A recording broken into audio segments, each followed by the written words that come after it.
In today's show, we take a look at injuries right across the NBA. Michael Bolton. Thanks, Josh. It's Michael Bolton here, and it's time for another episode of the Locked On Fantasy Basketball Podcast. Let's get to it. Let's get to it, indeed. You are Locked On Fantasy Basketball, your daily fantasy basketball podcast, part of the Locked On Podcast Network.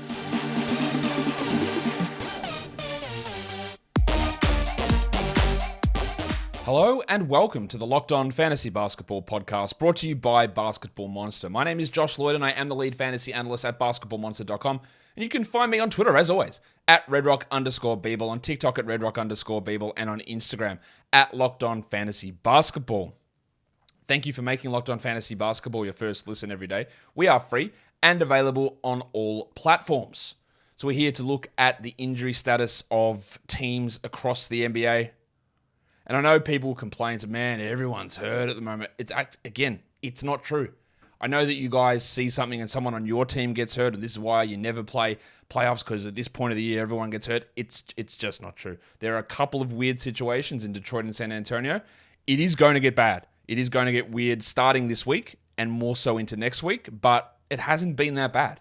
And I say that as someone who's trying to take a 10,000-foot view of everything here.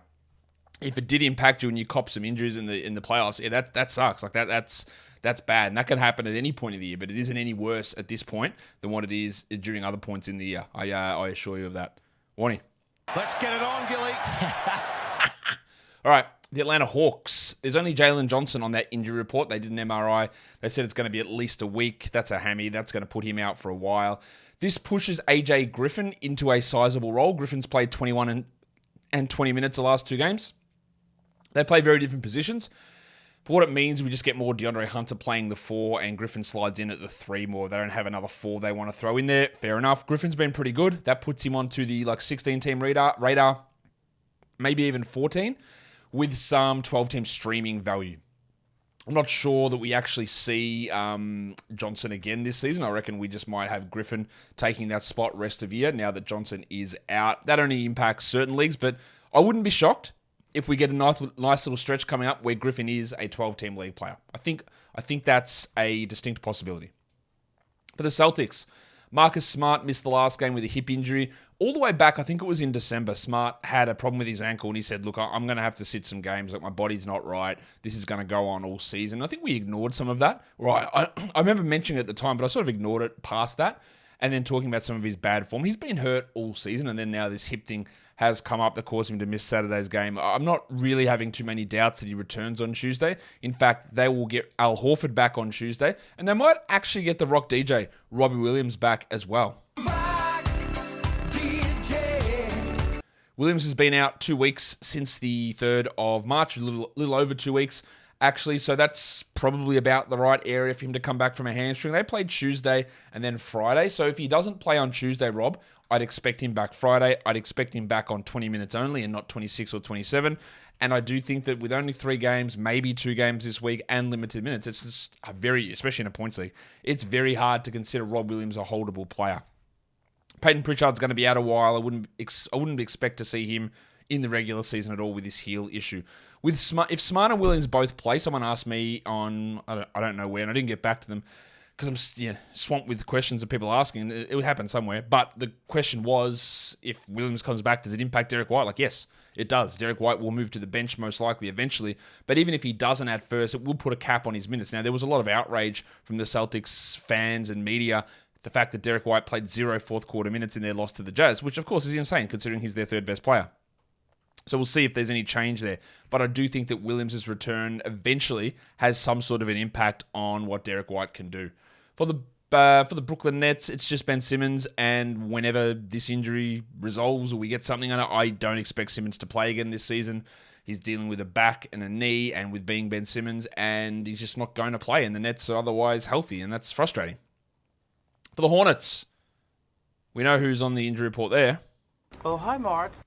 Yeah, it's Mark Williams. He's out again on Monday with that thumb injury. They don't play again till Thursday. If he misses Thursday, they got a Thursday, Friday back-to-back, I will feel more confident in saying he's done for the season.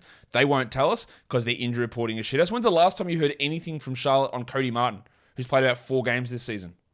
Just keep every game. Oh, he's actually out today. Oh, no shit, guys. He's out, is he? Oh, wow, what a shock. Just the 55th time this season that we don't hear anything on it. So I don't expect Williams to play. He could, but I don't expect him to. Richards is the guy, even though Kai Jones has been good last couple of games with foul trouble for Richards, but Jones is in the mix as well. And with Martin, look, he's not playing. It's simple as that. I think that this team is going to have injuries crop up in the next couple of weeks to Hayward and Rozier and Oubre, and that's going to mean Dennis Smith becomes hot commodity. It's going to mean that, honestly, we're going to get games from James Bouknight as well. Like, he's going to play. And there's going to be Svi Mihailuk and Bryce McGowan's. This team is going to turn to shit. Basically, as soon as the calendar hits April or like the 28th or so of March, I think things are going to turn really weird there for the Charlotte Hornets. For the Bulls, got the rabbit hunter, Alex Caruso. Be very quiet. I'm hunting rabbits. He's actually listed questionable for Monday. I'd be shocked if he played, honestly. I don't know why he's listed questionable. He left Monday's game with a foot sprain. They're calling it mid-foot soreness. He's had this injury already this season. I don't know. It feels pretty wild to play him on Monday. If he is out, it's Beverly, it's Williams, it's White who will step up. But who knows? They've also got Javonte Green, who could be returning. Now, I didn't think we'd see Javonte Green return this season. We still haven't, but him being listed questionable means that his return looks like it's going to be coming soon. He could, I guess, fill in for Caruso, who's playing the 3 and the 4 a lot. Green's a 3 and a 4. And he's not going to have an impact in many fantasy leagues, considering how many months he's been out here with this knee problem, but it looks like his return is coming up really soon. Jarrett Allen is officially questionable for Tuesday with that eye contusion. If he's not back Tuesday, I'd be stunned if Jarrett Allen doesn't play against Brooklyn. It does seem that we are really close to his return coming. With him out, it's Karis LeVert, who's been really benefiting in that situation. Lamar Stevens for deeper leagues and a little bit of Chetty Osman. But as soon as Allen comes back, that will have an impact on LeVert and Stevens and Okoro and Osman there as well.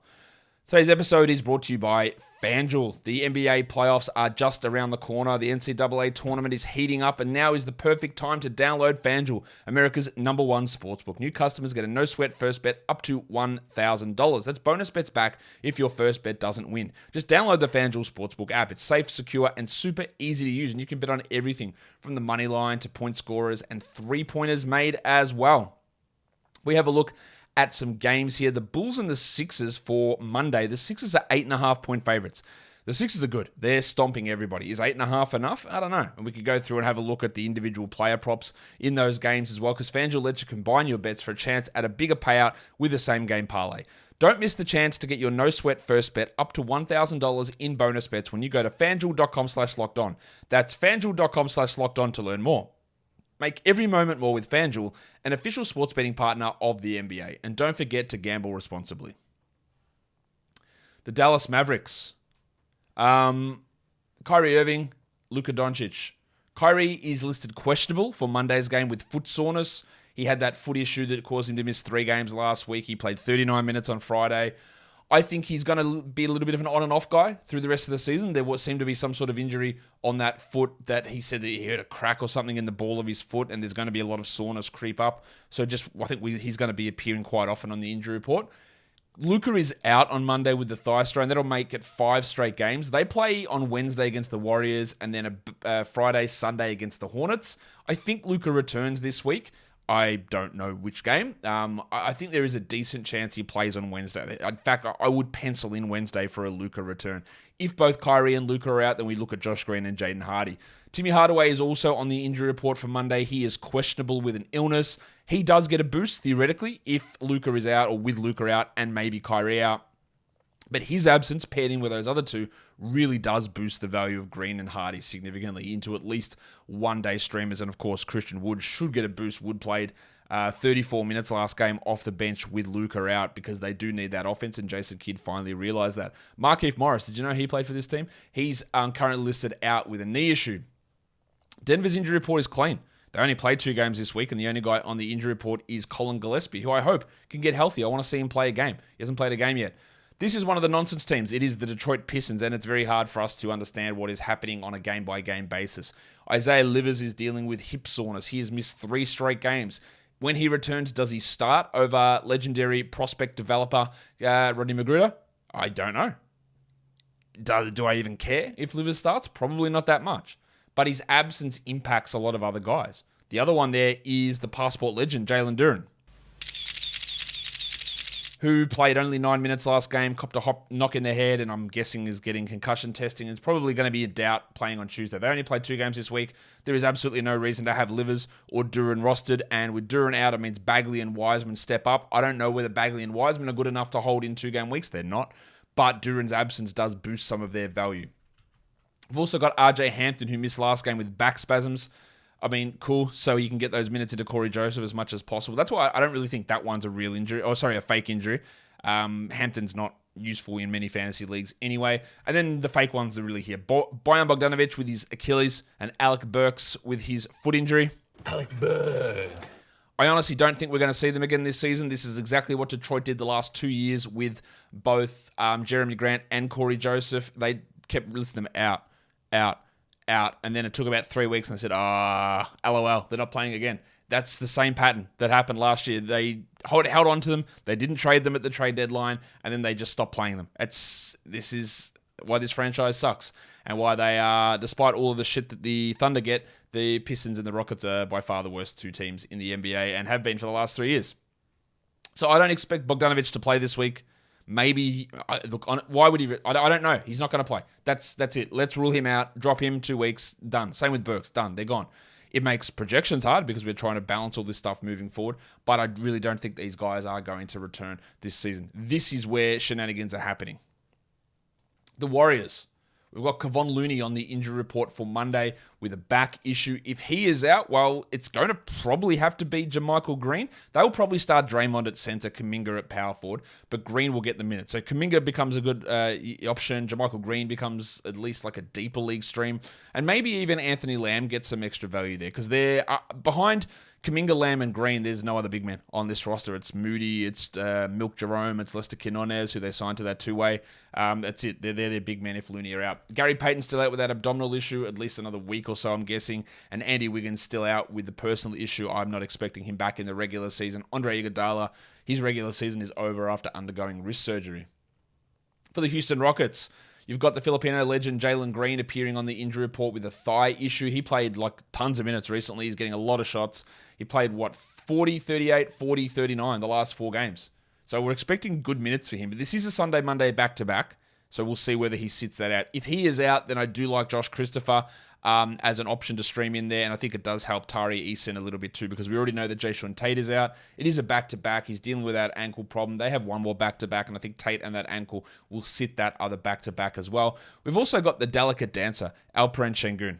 It's a delicate dance in just 17 steps. Şengün is dealing with an illness. He is questionable for Monday. I feel like he's had a million illnesses this season. If he is out, then I think they'll start Eason at power forward and Smith at center, which means Eason's a great play, and that gives a little bit of a boost to Usman Garuba in deeper formats, but the real beneficiary there is going to be Tari Eason, and that also helps the guys like the wings, like Josh Christopher with Tate out and maybe Green out. There could be some real big opportunities opening up here for the Rockets if these guys do happen to sit. The Indiana Pacers. We know that Tyrese Halliburton is out. He'd be out at least Monday, Wednesday. I'm expecting the rest of the week. Mathurin, Duarte, and Isaiah Jackson are all questionable for Monday. Mathurin with the ankle sprain. Pretty shocked, honestly, that he is back this quickly. We'll see, but he's a guy that's going to get more usage if Halliburton is out, but we know he's a very, very limited category league player. In a points league, if he plays, no worries. In a category league, he might score 18 points with 2 rebounds and an assist and no defensive stats and bad field goal percentage. He's really struggled for majority of this season, but there is an increased usage opportunity. The problem here is that Mathurin and Duarte both play similar positions, so if both of those guys are out, you get big boosts for Nwora and Neesmith, and Georgie Hill moves into that mix. If they both play, it impacts a bunch of other guys, and then it even impacts other players because they push Nwora and Neesmith up to the 4, and that impacts the value of a deeper league option like an O'Shea Brissett. Isaiah Jackson's questionable with a knee problem. I thought this was going to be the game where Jackson would get back and get a 2-game run at being the backup center. But if he is out, then Jalen Smith will get another run and be pretty useful, I think. Smitty. But again, trying to understand a Pacers rotation is pretty tough to do. For the LA Clippers, we've got Stormin Norman Powell with that shoulder injury. He's out at least another week. Obviously, we're not holding on to him. With all of the way the rotation is running, Powell is not a valuable option. It does help that he is, with him out, that Eric Gordon gets that boost. BJ Boston also dealing with a tailbone issue that's kept him out for quite a bit of time. The LA Lakers. LeBron is still on the sidelines. LeBron James. With that foot issue, they keep saying, we expect him back before the end of the season. Do they mean end of regular season? Do they mean the play-in? Do they mean the playoffs? I don't know. So I'm taking it as regular season. They do expect him back, but I don't expect LeBron back this week. And we've seen what happens with him out. Austin Reeves is the guy stepping up. They don't play until Wednesday, though. That makes it tough to hold like a Dennis Schroeder.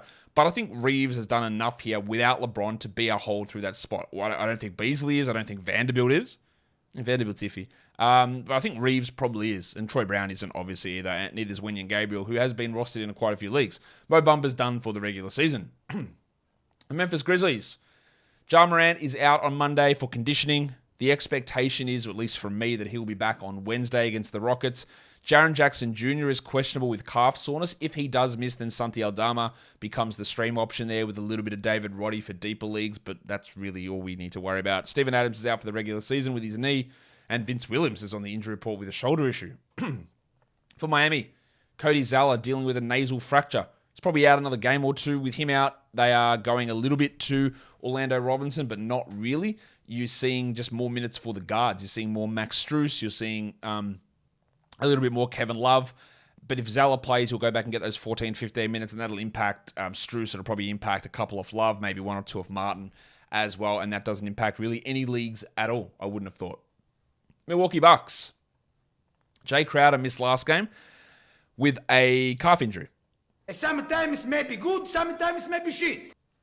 He's not really much of a fantasy option anyway, but his absence helps Bobby Portis. His presence hurts Bobby Portis because Portis plays 24-25 without Crowder and 19 when Crowder plays. And 19 for Portis is not enough to be a 12-team league player. Goran Dragic signed with the Bucks and hasn't played a single second with his knee issue. Thanasis is just away from the team. And Myers Leonard is dealing with a calf issue, that caused him to miss the last game, but he's not an every night regular rotation player anyway. So the only one there that's really interesting is Jay Crowder and then his impact on Bobby Portis and probably a little bit on Patty Connaughton as well. The Minnesota Timberwolves have a decent size injury report. They are playing on Monday. Anthony Edwards is listed as questionable. His ankle injury looked pretty bad, but they have listed him questionable, which gives us an idea that maybe he's a chance to play. With him out, they started Taurean Prince last game. He didn't do very much. Nickeil Alexander-Walker is the one that I would look to. He only played 19 minutes, but that doesn't seem like it's the right decision. They got pumped, so maybe they will change that Taurean Prince starting at the 2 lineup, which, again, was stupid. So we'll see where Alexander Walker fits in there, but it doesn't appear like Edwards is going to miss a significant amount of time. They keep listing Rudy Gobert as questionable with the ankle problem and Naz Reid questionable with the calf issue. It doesn't seem to actually be any risk of them sitting games, so I don't think we worry there. But, of course, if Gobert is out, we add Reid. If Reid is out, we add Gaza. But I don't think they're going to miss. Austin Rivers is dealing with a back problem. He actually, if Edwards is out and Rivers is healthy, Rivers probably would have been the starter, but he's dealing with that problem. Jalen Noel's been out for weeks with this knee problem. No idea when he's going to play. And Karl Anthony Towns, well, we still don't really know. They said coming weeks. I'm just going to say he's not going to come back this week. Maybe he's back like the start of April, but honestly, we're just guessing at this point. Speaking of guessing, the New Orleans Pelicans. I'm the biggest bird. I'm the biggest bird. I don't know when Zion Williamson's coming back. I believe his reevaluation is scheduled for this week after they've said, well, he'll be back in 2 weeks or reevaluated in 2 weeks and then put another week or so on top of that. This should be that time frame this week, so maybe we get a Zion update this week. We'll rule him out for this week. I don't think we get him until at the earliest, like the 30th of March. Obviously, he's been a drop in fantasy leagues for a long time. His absence helps the value of Trey Murphy, Herb Jones quite a bit, but I don't think we're not getting full strength Zion Williamson back this regular season. Jose Alvarado, he's probably out another 2 weeks at least with that stress fracture or stress reaction issue in his in his leg. The next two teams, the New York Knicks, no injury to report on their injury report at all. The Orlando Magic, no injury, or not the Orlando Magic, sorry. The Oklahoma City Thunder, no injury to report on their list either, apart from the guys that we already know are out for the season, Chet Holmgren and Kenrich Williams. There's no other injuries to report for those guys. And for your often injured Orlando Magic, it's just Jalen Suggs, who's dealing with a concussion. He's out for Tuesday. With him out, Cole Anthony just gets that real big boost. They play again Thursday, Sunday. Anthony is worth a 12-team league roster spot.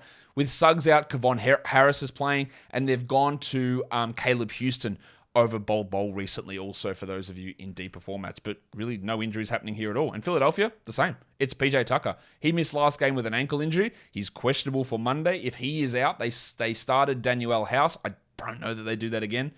They'll probably go back to Melton in that spot. They started both Melton and House last game because Harden was out, but he's ready to return.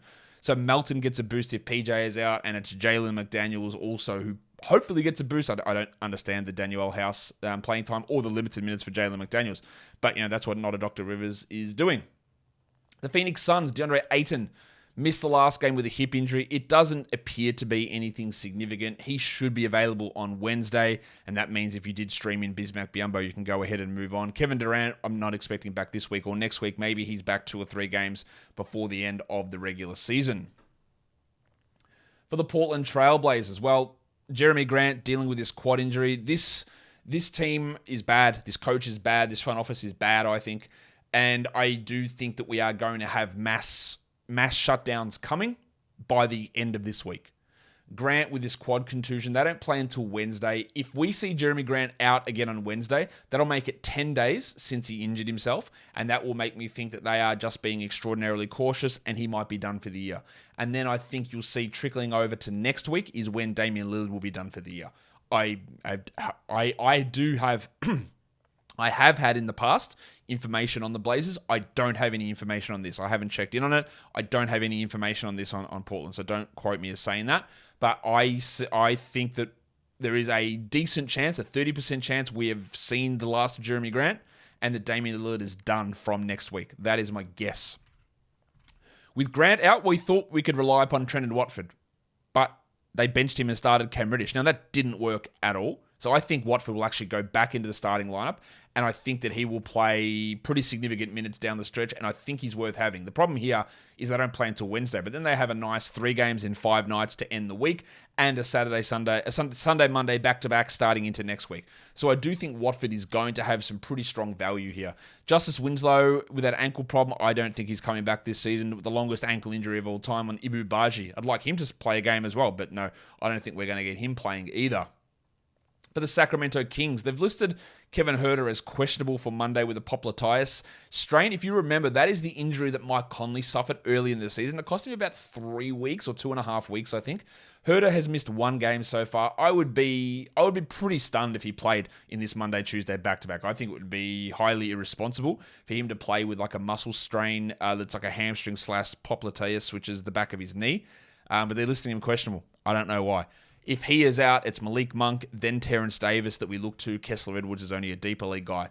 Trey Lyles is also questionable after missing Saturday's game. It means there's more minutes for all those other guys. Davion Mitchell, Davis, Edwards. They didn't really bring anyone else into the rotation. They only gave an extra couple of minutes to Chimezi Metu there as well. It probably helps Keegan Murray somewhat if Trey Lyles is out, but I'm not expecting Lyles' injury to be serious. I just wish they'd give us a proper update on Huerter and rule him out. I think he shouldn't play Monday, Tuesday, and maybe he comes back Friday. But they've got a Friday, Saturday back-to-back. So if I was in charge without knowing anything that's going on with the scans or anything like that, I would say that, hey, Kev, we'll see you there on Saturday. But we will see what they end up doing with that injury. This team, the San Antonio Spurs, there's no point. They have a Tuesday, Wednesday back-to-back, and I think that everybody outside of Sandro Mamakilishvili is going to sit one of these games. Devontae Graham, Sohan, Keldon Johnson, Vassell, Zach Collins, Trey Jones, Malachi Branham, Kader Bates-Diop, Romeo Langford, Doug McDermott. I think they're going to sit one of the next 2 games. I think actually Dominic Barlow will play both. I think there's a chance that Blake Wesley plays. He probably only plays one of them, to be honest. And I think everyone else is going to sit a game with a fake injury. Not a fake injury. They've had issues. I think Devontae Graham's a fake. Sohan has hurt his knee. Johnson's had issues with his foot. Vassell had knee surgery. Zach Collins' injury is a fake. Sorry about that. But we just have to look at them on a day-by-day basis. If there's a bunch of guys out, like the stream options become Mamakalishvili, become Bates Diop, Branham, Trey Jones, Doug McDermott. Like I think there'll be a time where we're talking about Julian Champagny as a stream option. But I can't tell you anything about this team because so many of these injuries are bullshit, and they're going to Tuesday, Wednesday back-to-back, and they are going to sit. I'm very interested to come back and check on this after Wednesday and see which Spurs played both of these games. There might be two of them.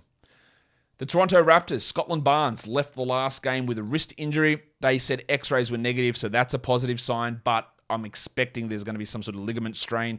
They don't play until Wednesday. If Barnesy is out, that really boosts Gaz Trent. His value should really jump up. I think they would probably end up giving more minutes to Will Barton, who honestly might be the worst player in the NBA. No, you will! No, he's ready to sack that. Will! Give it off quick! Why he is playing 10 minutes a night on this Raptors team, I have no idea. Jeff Doughton's better than him. Malachi Flynn's better than him. I don't know why he's playing those minutes, but because he's getting those minutes, if someone like Barnes is out, maybe Barton gets a boost in value. I would hope they would give an opportunity to Doughton to step into that role, but I don't have any trust in that whatsoever. Delano Banton's dealing with a thumb injury. That's cost him quite a bit of time here. I don't really think that he's much of anything we need to pay attention to either. Much like with the Blazers, I think the Jazz are moving into shutdown mode. Jordan Clarkson, the man on the street, JordanClarkson. He's going to miss his 6th consecutive game with this finger issue. He's missing Monday's game. With him out, it's Ochai Agbaji, Taylor Horton-Tucker, and Chris Dunn. Now, the order that I would prioritize those guys is Horton-Tucker, Dunn, Agbaji. There's no Colin Sexton for the rest of this week. Wouldn't be shocked if he is done for the season. And as I suggested to you guys on yesterday's show, or one of yesterday's show, Lauri Markkanen is out on Monday with his back issue. He is going to miss games down the stretch. Kelly Olynyk is going to miss games down the stretch. These guys are going to sit games, and I would not be shocked if Markkanen's back becomes an issue here, where starting next week he doesn't play. And I think that's going to happen to Kelly Olynyk as well with his ankle soreness. They are leaning into it right now. They've put up really strong effort all season, and the pattern to me here is that Markkanen is going to be one of Markkanen, Clarkson, and Olynyk is going to miss every game rest of season, is my guess. One of those guys will miss at least every game. So they can give Agbaji 30-plus minutes a night, every night. I think that's what they're going to do.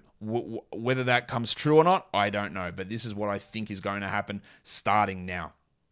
And for the Washington Wizards, you've got the future MVP, Kyle Kuzma, who's out with an ankle problem. That's been bothering him quite a bit. He did leave last game and returned, but then it was quite swollen after the game. They've got a Tuesday, Wednesday back-to-back. I would be a little bit surprised if he played in both of those games. With him out, Dan Gafford should get a boost, Denny Avdia should get a boost, and Corey Kispert definitely gets a boost. So when you're looking for threes and points, Kispert can be that option. I still think Gafford is worth having. Avdia, I'm not so sure about. Porzingis missed the game on Saturday for an illness, but he is back and ready to go on Tuesday for the Washington Wizards. And that, guys, will do it for me today. Don't forget, follow this podcast, Apple Podcasts, Google Podcasts, Stitcher, Spotify, and on the Odyssey app. And if you're on YouTube, you thumb it up and you leave those comments down below. Guys, we are done here. Thank you so much for listening, everyone. See ya.